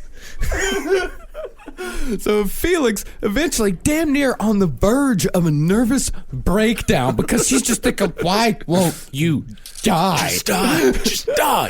Felix excused himself to go talk to his conspirators, ask him, like, what should we do? And they were just as baffled as Felix was, so they said, to hell with it, just fucking shoot him. There you go. Gee, When he walked it's upstairs always to these Rasputin- elaborate plan. Every elaborate plan ends with just shoot him. Just shoot him in the Can we fucking end head. this? Because he's sitting there going, it's like, so you going to go upstairs and get your gun now? Because that'd actually be pretty sweet if you did, because it's starting to get really, I'm so full. You might as well just blow my brains out. Good Lord. So Felix took a small revolver, went back down to the basement, made a bit more small talk, and pulled the revolver out as Rasputin was drunkenly admiring a crystal crucifix. Oh. Felix then pulled the trigger and shot Rasputin. Rasputin fell with what Felix called a wild scream and collapsed on the bearskin rug, quote, like a broken doll. Okay. So loud. You're dying so loud, Rasputin. Keep it down. I'm a Yankee Doodle Dandy. Yeah, trying to cover it. Because that's what they thought, too. So they thought if they played music and they had a fake party going on upstairs, it would cover up the sounds of murdering Rasputin. Right. But people are like, somebody's screaming next door, and I think it's Rasputin. Definitely dying. Yeah, people with like fake feet on their hands that are like stomping around to make it seem like they're dancing with somebody else. Well, after hearing the screams, the conspirators came down to the basement and watched Rasputin twitch and convulse until finally he stopped moving. Then began phase 2. Uh-oh. The conspirators dressed a guy named Sergei up to look like Rasputin and drove him back to Rasputin's house, hoping that no one would connect Rasputin's disappearance to them. Because if they dropped off Rasputin, or a guy that looked like Rasputin, and Rasputin walked up to his door, they're like, oh, no, it definitely wasn't Felix who made Rasputin disappear last night. Sergei, if you're going to be Rasputin, I'm going to need you to play the part, okay? Start slapping herself. I need you to start spinning. Like this? You want me to spin like this? No! I need you to sell it, okay? This is a make-it-work moment. We need to do this right, all right? Or we're all going to jail, and I am not ready for the yard. Unbeknownst to them, there was a new detective on the force, Detective Columbo. And I think he'll be able to solve this caper. This is like such an ABC crime comedy / drama. Dude, and the fuck-ups just keep coming. So the guys, they go back to the palace to relax until their next move, but Felix couldn't help but go see the body again. I just want to see it one more time. This is kind of fun for me. This is the first for me. Well, he was losing it. Felix actually he was just consumed with rage because he felt that Rasputin had made him kill him. You made me do that! That's really scary. Because honestly, that's very scary. The guy that's in charge, because that's also, it's funny on one side, and then on the other side, this is like it reminds me of like when the little girls, they stabbed the other girl to death in the name of Slender Man. No, these are a bunch of people. She did live. Yeah, she did. Thankfully. A part of it is just the amateurish nature of the murder is kind of creepy. Yeah. Because they didn't really know what they were doing, and it was a bunch of people all just kind of confusedly, higgledy-piggledy murdering somebody, and his rage became very scary. Yeah, and I have to ask you, Henry, when your father came back after being a really overweight police officer, did he describe a murder as higgly-piggly done, or is that more of just your kind of take on it? No. My father always would just chuckle and just be like, sometimes your coin comes up heads, sometimes it comes up tails. Anyways, I'm going to go disappear for the rest of your childhood, Oh, Daddy, was it higgly-piggly done, Daddy? Hey, it was real higgly-piggly how our fucking guts were hanging out of the sack that was a gut, okay? So, why don't you go be a Ghostbuster or something? I don't know what you do. Go dance in your theater games with you and the other gay kids. All right? I'll see you when you're 15. Bye, Dad. So Felix, consumed with this rage, he went back to Rasputin's body that was still laying in the basement, and he started shaking him. But as Felix stared into Rasputin's face, one of Rasputin's eyes opened. And then the other. Felix said the eyes were, quote, greenish and snake-like. Cool. They fixed me with an expression of satanic hatred. Ooh. And this is what Fuhrman wrote happened next. Rasputin stumbled to his feet, foaming at the mouth, roaring in anger, and wildly clawing at the air as he rushed towards Yusupov. Blood dripping from his mouth, he grabbed the prince by the shoulder, ripping an epaulet from his uniform. Rasputin was repeatedly growling his tormentor's name in a low, guttural voice. Why won't you just die? Die, Rasputin! So Felix responded to that with a series of terrified, high-pitched screams. Oh, no! Gotta get out of here! Oh, no! This has gone south! This is an upside-down cake of a scenario. Oh, my goodness. And he ran upstairs to his buddies. Rasputin went into the other direction and walked across the courtyard through the snow, bleeding and screaming that he was going to tell Alexandra everything. He's like Peter Boyle from Young Frankenstein. What is going on? You can't kill me! You're trying to kill me on peoples! So at this point, his guts have been stabbed out of his body. He's been shot in the head. He's been poisoned. Not shot in the head. No, He hasn't been where shot was he yet. shot? Shot in the side. Shot in the side. Been poisoned. What else? I mean, everything. Rasputin is a tough SOB. That's for sure. Yeah, he absolutely is. So Rasputin, he's walking across the courtyard. He's got his hand on one of his wounds. He's screaming that he's going to tell Alexandra. But before he could reach the gates, one of the other conspirators grabbed the gun from Felix and started shooting at Rasputin. The first shot missed, but the second hit Rasputin in the back, sending him to the ground. Then the assassin walked up and fired the last bullet straight into Rasputin's forehead, finally putting an end to the legend. Because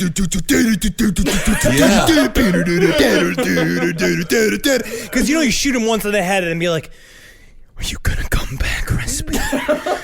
Are you gonna fucking come back? Like, that's gotta be such a cool moment for a second you're in a Friday the 13th movie. Well, they then took the body back inside, but when Felix saw Rasputin's corpse, the rage took over again. Oh my goodness, he's dead. Felix took a 2-pound dumbbell and bashed Rasputin's face again and again until his conspirators dragged him away. Felix then fainted and was carried to his bedroom, leaving the rest of them to clean up the mess. I love that he had a 2-pound dumbbell because that is that is not workout equipment. But he's like, I'm in here lifting weights. Can you please just leave me alone for 5 minutes? Thank you so much for putting me to bed, but before you go, can you please put on an episode of Dave's World? It's the only thing that relaxes me. Oh.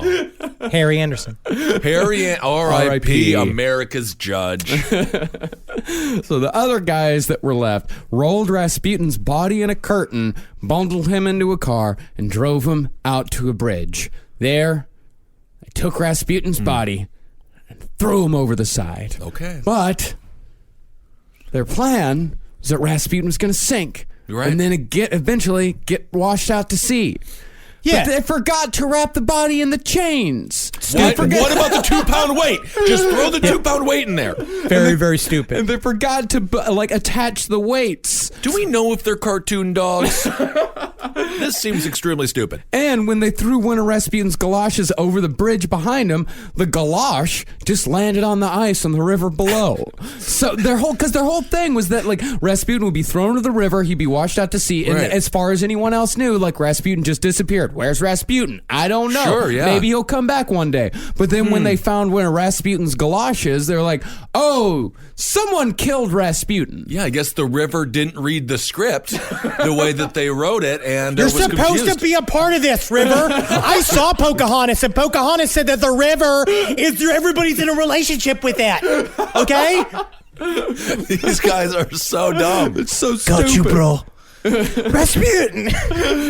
And then a few days later, the suspicions were confirmed when Rasputin's frozen body surfaced and was dragged from the river with a hook. Important thing to also remember, though, is that when it comes to the story of Rasputin's murder, this all came from a novel that Yusupov put out later on that would get turned into a movie. Yusupov is technically the only source of this story. And so there is obviously much contention, as there is with every single inch of Rasputin, of what was real and what is legend. And there's a part of it because his daughter, Maria, was like, this would never happen because Rasputin would never eat cake. And it's like, well, when it comes down to it, it's like, I mean, if you're drunk enough, you're going to eat. You're going to eat cake. Yeah, whatever there is there. I mean, some of the details are corroborated. Not the entire story is not corroborated. There are some details that only Yusupov put in there, but enough of it is corroborated for us to know that this is roughly what happened. Right. Yes. I believe it because it's so dumb, and that's usually how all of this stuff happens. That's true. It has enough Coen brother idiocy in it for it to be real. Now, Rasputin's death is probably the biggest source of myth when it comes to his supernatural powers. Some say Rasputin even survived the gunshots and managed to free himself from the ropes that held him and succumbed only to the freezing cold of the river, essentially saying only Russia itself can kill Rasputin. Okay. But the autopsy told a different story. First of all, there was no poison found in his stomach. But that doesn't necessarily mean that that part of the story isn't true. It's possible that because of Rasputin's intestinal surgery, that he couldn't actually produce large amounts of stomach acid anymore. And that's how cyanide works. Cyanide reacts with the stomach acid, and that's what actually kills you. So if you don't have a lot of stomach acid, then cyanide's not really going to hurt you. So the irony is that the woman with no nose maybe saved his life for a little bit longer. For at least a little bit. And that explains why Rasputin complained of light symptoms of cyanide poisoning, but didn't succumb altogether, like when he said he couldn't swallow and he was feeling a little lightheaded. But others say the sweetness of the cakes lessened the power of the poison. But as research assistant Rachel pointed out to me, Flavor Aid is full of sugar, and that did not stop cyanide from working in Jonestown. Okay. And we also know he was definitely dead by the time he hit the water, mostly because Rasputin had a big fucking bullet hole in his forehead. That's the thing. That's the thing. Even I could be a detective and know. You got shot in the head. Died of a broken heart. But also, Rasputin had no water in his lungs. So we definitely know he was dead. Nice. So in the end, it's possible that Rasputin was just unceremoniously shot by a Russian dandy hopped up on delusions of grandeur who thought his act would save the Romanovs and by extension, the whole Russian Empire. Okay. Wrong. You're giving a no whammy? You're giving a no whammy, no whammy, no whammy. No, he got a whammy. That was a whammy. Yeah, unfortunately, the damage had already been done. Okay. Surprisingly, after Rasputin was killed, some of the peasants resented the government for allowing him to die, saying that's what happens when one of ours gets too much power. He was their representative. Think about this, because the whole time, they could have just kicked him out. Yeah. They were like, we were asking for you to just put him on a train and send him out there. It's like, we didn't want him dead because we wanted him to have a TV show. Rasputin would have such a funny TV show. Why would you kill him? Because they were really like, oh, so you're just going to kill him. Yeah. You're like, well, we thought you asked us to kill him. They're like, no, we asked you to fire him. Different. Yeah, and this, they kind of have a point. Because, like just for example, like here in America, like bootstrapping yourself into a position of power, like that was expected. It's the whole point of America that someone like Abraham Lincoln can go from a log cabin to president. But in Europe, this was among the first times in modern history that a poor person had actually made a difference. Up until this point, the whole of European history was dependent on the aristocracy. It was dependent on people that were born into this. But now, you've got poor people up there. You've got peasants up there actually affecting change. Cool. But while some of these people were sad and angry, others were ecstatic. It sounds like the mood around Petrograd was kind of similar to what Ground Zero was like after bin Laden was killed. Like, people were crying, they were hugging, they were singing the Russian national anthem as loud as they could. They thought this was the turning point. I don't think they were singing the Russian national anthem at Ground Zero. I'm just joking. Yeah, so some were thrilled. Some were thrilled. Some absolutely loved It it. actually kind of looked like bin Laden in a weird way. In a weird- just the it's just a beard, guy with a just big a beard. thin guy with the Beard beard. is Yeah. smart. That's And also the same basically thing with it, the Bhagwan and Wild Country is the reason why I want to get a big, long beard, because people trust you more. Oh, I You don't could think do more stuff. No, I Yeah. don't think that's true. No, when you get close and they smell the oils in your beard and they're like, ooh, wise man.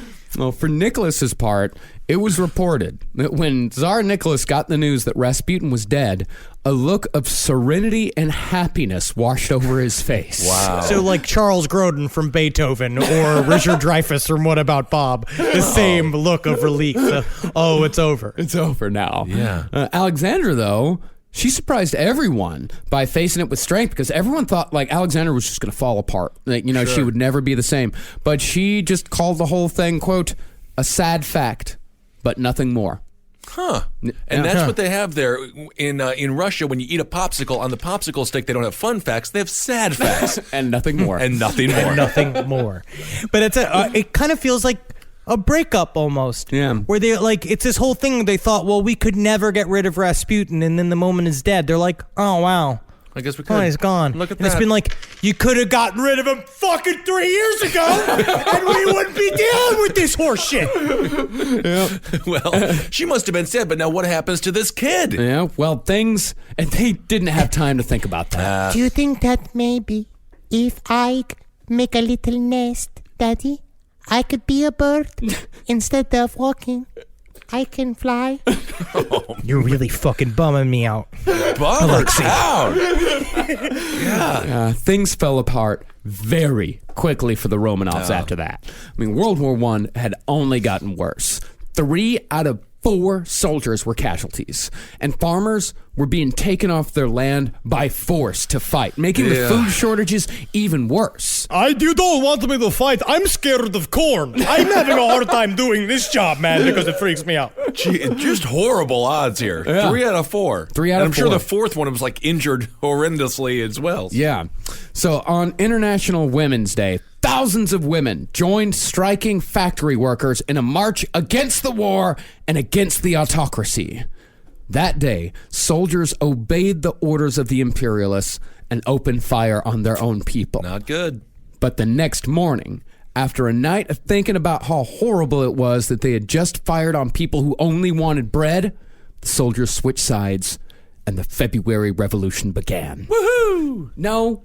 I don't like the No, Romanovs. it wasn't good. It's not bad either.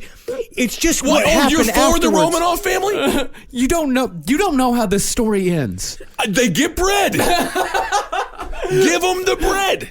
They don't get bread. Who do they He get? didn't get the bread. They get Lenin? They get Stalin. They get Stalin. They got Stalin. He's They got you Lenin. know what? Is They he got a Lenin. Russian or is he Stalin? Talk No, I will say. gonna do that. Thank you. But they did get some bread. They got Lenin first. They got a little bit of They bread. got Lenin, then they got Stalin. Yeah, but do you know what happened to the Romanovs? Well, I hope they all died. They were horrible. No, they're not. They starved their people. No, They were were just they bad. were not good. They were not just great. The people were starving. They were dying.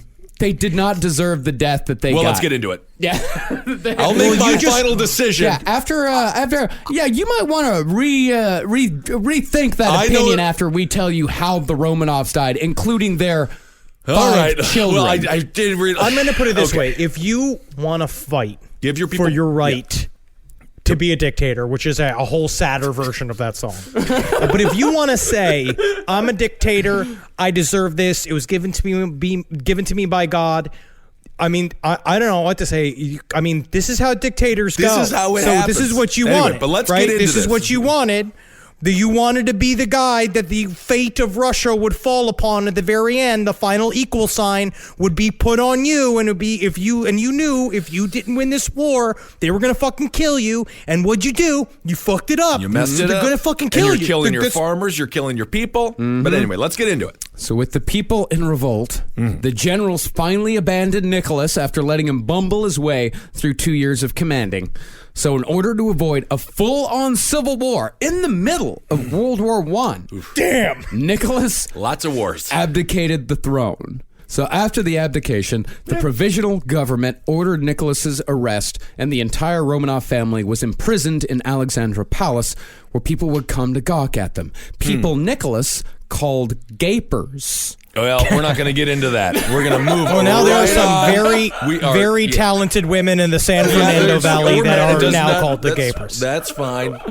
Then the October Revolution came. The Bolshevik Red Army overthrew the provisional government, and civil war broke out between the Reds and the White Army. The Romanovs, meanwhile, had been moved to a house in the mountains. Now, we'll likely never know who gave the order for what happened next, but we do know the rationale. The White Army was approaching the location where the Romanovs were being held, and the Red Army was worried the Romanovs could be used as some sort of rallying point.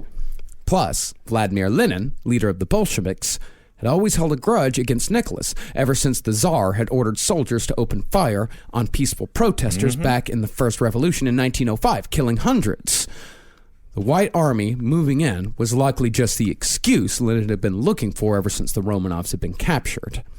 And so, the whole family, Nicholas, Alexandra, and their 5 children, Olga, Alexei, Maria, Tatiana, and Anastasia, were taken down to the basement of the house where they were being held, having been told they were being moved to a different location.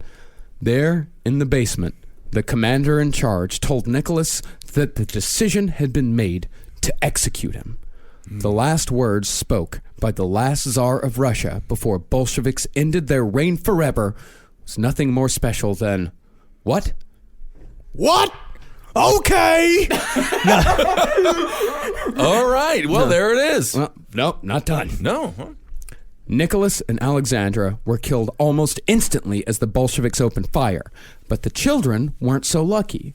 The jewels and diamonds that had been sewn into their clothing by their parents for transport had worked as crude bulletproof vests, and the children survived the first onslaught relatively unharmed.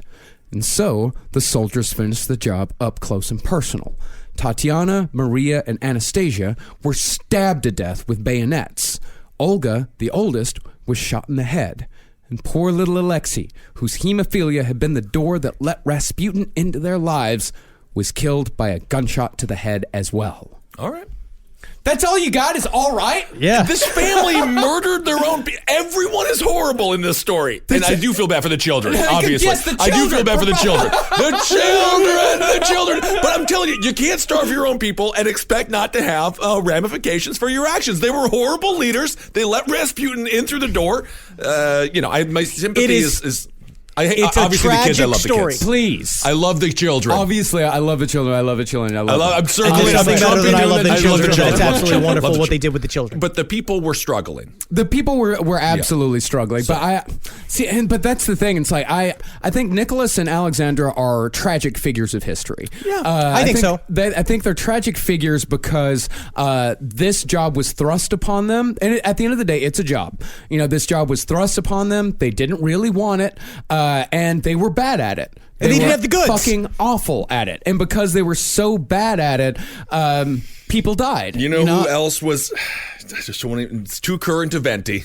What? Assad. Assad's older brother was supposed to be in charge in Syria, but he died, and then Assad was just an optometrist, and he's like, now I have to lead. It doesn't make him good. No, it absolutely. He's still killing his own people. It absolutely. Ignorance turns at some point. At some point, just being like, I'm bad at your job, like when it's that level of stakes, the punishments are also high stakes. Yeah. Because if you can't figure out how to run your shit, this is supposed to be you have to be very capable to run something complex like it's an autocracy that's matched with a citizen government that also has a whole branch of the church that's also involved, and you're fighting a revolution within your own country and wars against multiple people that are outgunning you. Like, that would take a genius And to just to keep it together. Yeah, and to be emotionally sympathetic. I have stress dreams, and we run a podcast network, so I can't. So I have to go to therapy. It was difficult. Yes. You're on Wellbutrin just for this show. Literally had to get on medication so I could handle it. So I understand. Very difficult positions that they were in. Yeah, very difficult. I think it's a lot more complicated than just they deserved it. Oh, of course. Yeah. Yeah. I mean, and of course, the people who did it were horrible. Lenin and Stalin. I mean, They were also just, and then you get into the whole line of they're just following orders.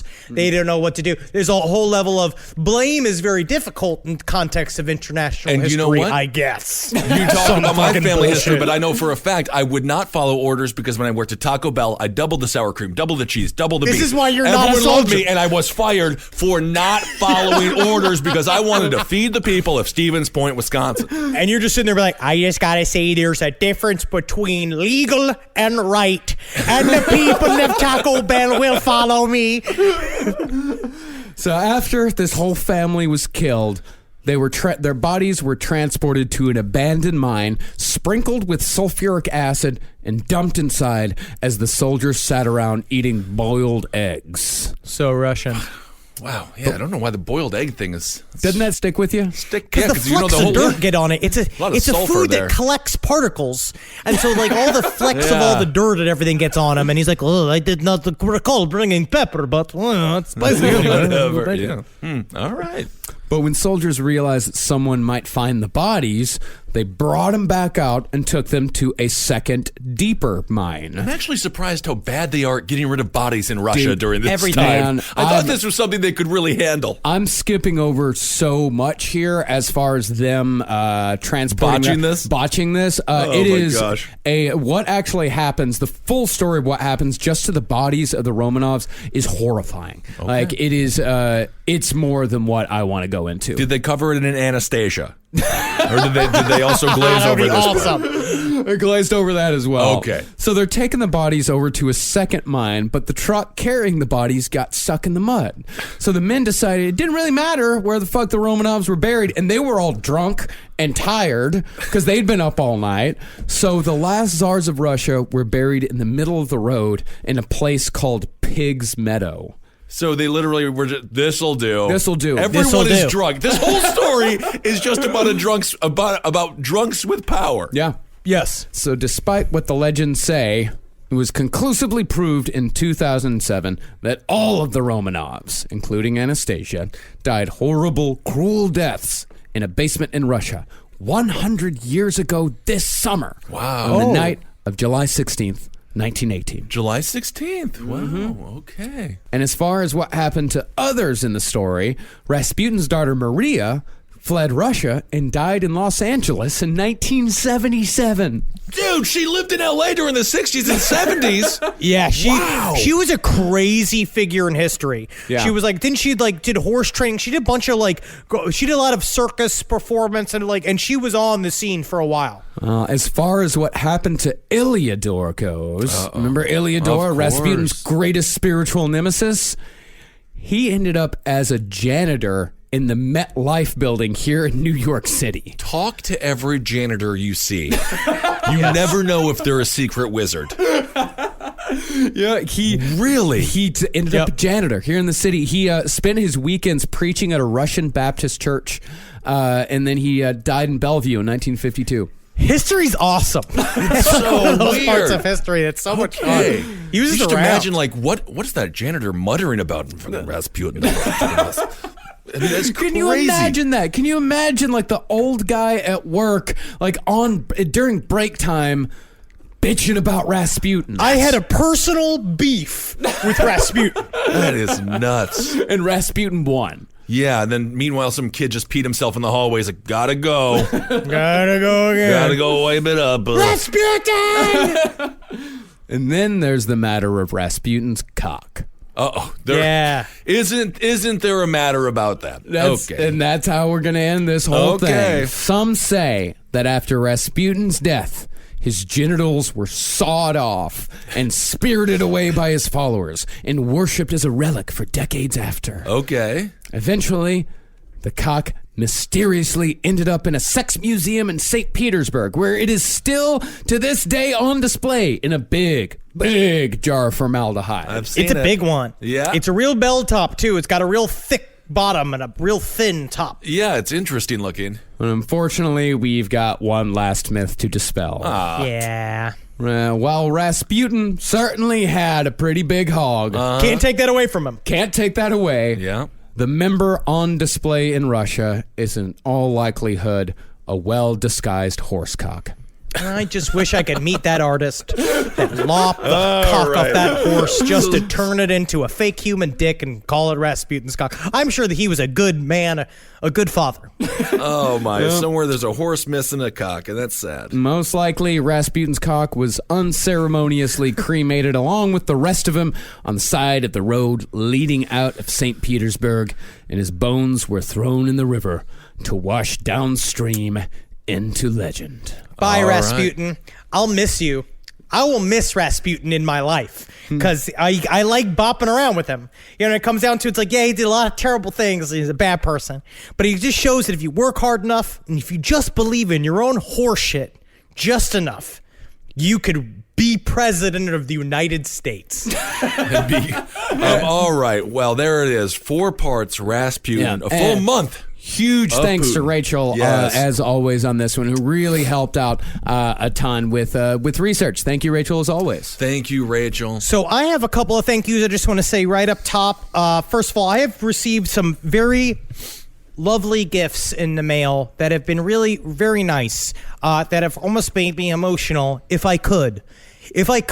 Your entire Twitter feed is about your dog. I think you can. I love my dog. I know. Don't even bring her up. I want to thank the people over at Mystic Timber for sending me a new fucking dab rig. It's fucking awesome, dude. And it's fucking 420. We're going to announce our sales of our new official Last Podcast on the Left Nug incinerators. that you can buy on our website, and also fucking herb grinders. They are for herbs. Yeah, that's right. Remember, Only they are for herbs. For rosemary. And I also want to thank the people, the Whiskered Gentleman sent me some very good beard lube that I've been using. Some oils to keep your beard soft. Is it called beard lube? No, it's beard oil, but it's essentially beard lube. It makes your beard all soft. And I'll send you. You should have some, Kissel. It works. Yeah, I'm going to grow this beard out for a little while longer until, honestly, what's going to happen? I'm going to be drunk at 2 o'clock in the morning and shave it. All right. I don't know when that's going to happen, but that's one of my fun little life Easter eggs. Jen and Ben W. sent me weed. They sent me just straight up a bunch of nugs that they grew themselves. Can you? They were beautiful. If you're in Colorado, Colorado? Can you send weed to states that weed is legal in? That's my question. You cannot. Oh, to states where weed is legal? Can Colorado send weed to California, vice versa? I don't think so. You can or you cannot. It doesn't really. It's just whether or not they find it or not. But I'm asking, is it legal? I don't think so. Okay. I don't think so, but it doesn't matter because they sent it to me and I got it and it's great. You can taste their love in it. And also, Paul Schweidler and Eli Smith are getting married, and they cordially invited Jackie and I. And I wanted to say, unfortunately, we cannot attend, but I hope I give you Satan's most dearest blessings. I hope that your son comes out the longest dick a son ever had, and I hope that if your daughter comes out, oh, she's so smart and capable. Well, God it might bless. be difficult for childbirth there, but I'm not sure if you try really hard understand. enough, I think maybe you can make it happen. Yeah, I don't know. We have to kind of change nature there, but things need to be kind of rearranged. Yeah, we got that as well. And yes, hail yourselves, hail love. We're so proud of you guys, and get out there and have a wonderful relationship and be together forever and ever and ever and ever and ever and ever. And I would also like to thank a few people who sent us some awesome stuff. I'd like to thank Mr. Antihero, a.k.a. Kevin Stencils, at Mr. Antihero on Instagram. He sent us that amazing serial killer pop art painting. Ooh, that is awesome. Yeah, yes. which is really cool. And I also want to thank a guy named Tom who sent us this really cool crucifix that has Jesus Christ, but with the head of a goat. Is that the head of a goat and a snake? I think it's a goat pig, and a snake is behind him.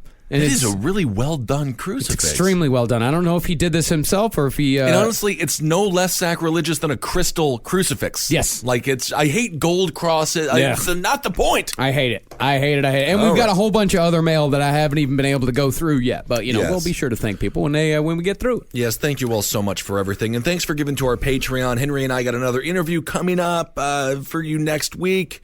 And that's been a very fun series. Henry and I are also going to be working on a little thing. We're just going to 20 to 30 minute episodes every week, just little bonus episodes, not nearly as well researched, but we just want to pop in and say hello to you guys. And I'm hoping we can get Marcus on there every once in a while. Whenever he can. When I got time, it's just I'm very busy with putting get back to episodes work together. with all of your work and writing a book. The book and the work and all and that little thing is going to be called Side Stories, and we just did a nice in memoriam for Art Bell, and so those will be smaller stories, funner stories, and lighter stories, or whatever the heck it is for the week.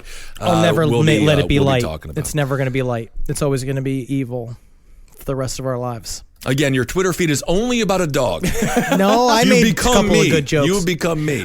Follow us on social media at Henry Loves You, at Marcus Parks, and Ben Kissel. Follow us on Instagram at Dr. Fantasy, and Marcus Parks, and Ben Kissel, the #1. Yep. And follow Last Podcast on the Left and all bullshits at LP on the Left. That's right. And support all the shows here on LPN. Movie Signs with the Mads, Abe Lincoln's Top Hat, page 7. Just go poke around and you'll discover something you love. I absolutely promise that. Okay, that's it, right? Hail yourselves, everyone. Hail Satan. Hail Geen. Hail me. And here we go. Let's take it out on a fun banger that has been brought up more than once. Magustalations.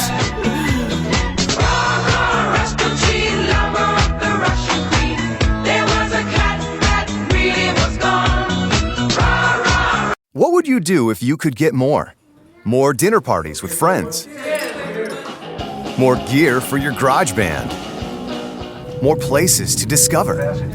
What would you do if you could get more at Shell this summer with the Phil Lucky Sweepstakes? Stop by Shell, scan the QR code at the pump, and enter for a chance to win $100,000 or free fuel for a year. No purchase necessary. Ends 11:59 p.m. Central Time, August 28th. Open to U.S. DC residents 21 plus. Visit shell.us/phil-lucky for rules and entry details. Stitch Fix. Stop shopping. Get styled. Not today, sweatpants. Somebody's wearing jeans that fit. Wow! No photos, please. I'm just a regular dad who happens to have a stylist. I really look my best when someone else makes the decisions. Hey, we can all see you two-way mirrors. Just share your size, style, and budget, and your stylist sends personalized looks right to your door. Stitch Fix. Get started today at StitchFix.com. I want to hug you. I'm going to hug you. I'm coming in for a hug.